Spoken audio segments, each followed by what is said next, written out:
Alors bonjour à tous, bienvenue dans ce tutoriel numéro 2.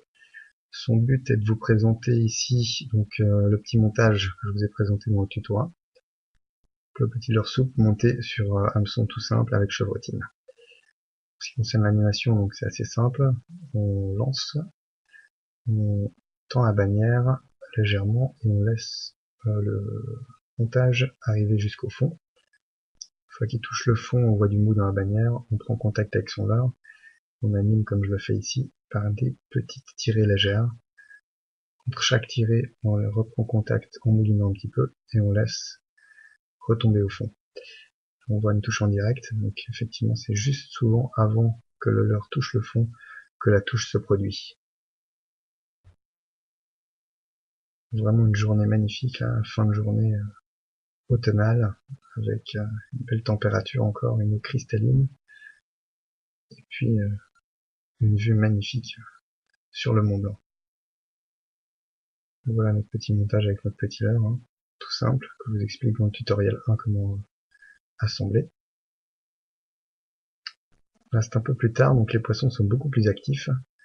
Donc on remarque qu'on fait la même animation que précédemment, donc on laisse toucher le fond, une ou deux petites tirées, en contact avec la ligne, en moulinant, on laisse retomber.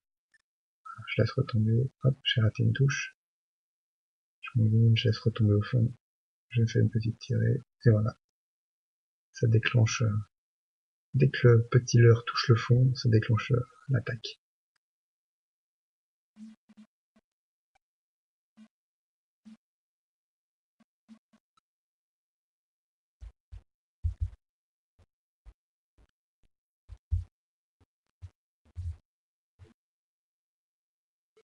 Donc là c'était juste avant la tombée de la nuit, les poissons étaient vraiment très actifs pendant une demi-heure, à chaque lancer je faisais un poisson.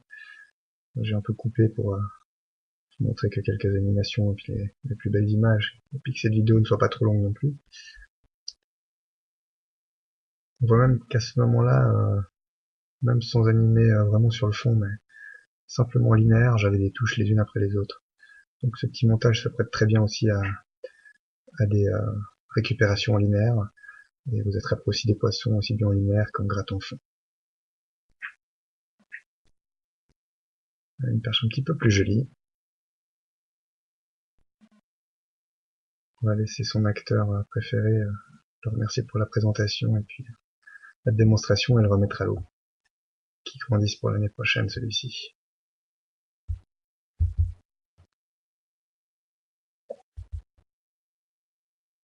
Puis maintenant on va passer au dernier lancer avec une petite surprise parce que là c'était déjà un peu plus gros. Et puis comme quoi sur des petits leurres de cette taille, il y a des poissons bien plus conséquents qui peuvent venir taper dedans. Donc là vous verrez c'est un petit cheven, hein, mais il m'est arrivé de faire des chevens avec ce même genre de leurre de 3 pouces qui faisait bien 2 fois cette taille là, hein, avec des jolis combats. Je vous laisse apprécier.